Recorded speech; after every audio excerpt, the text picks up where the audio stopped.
আর জগতে খাওয়ারেজ নামক একটি সম্প্রদায় হযরতে আলীর বাহিনী থেকে যারা বের হয়ে গেছিল, খারেজি তাদেরকে বলা হয়, তারা ওই বসরার হারুরা গ্রামে গিয়ে কেন্দ্র বানাইছিল। তাদের আরো 7-8 হাজার থেকে 10 হাজার তাদের সংখ্যা হয়ে গিয়েছিল। তারা ইবাদতেও খুব মারাত্মক ছিল এবং বিশ্বাসেও সুদৃঢ় ছিল।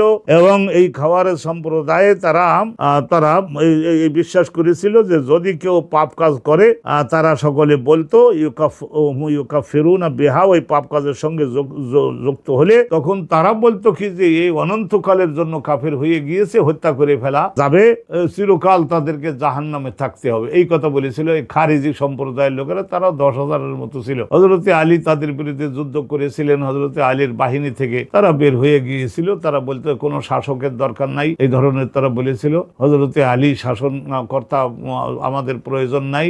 কে শাসন করবে? বলে আল্লাহু ইয়াহকুমুনা, আল্লাহই আমাদের শাসন করবে। খাওয়ারেজ তাদেরকে বলা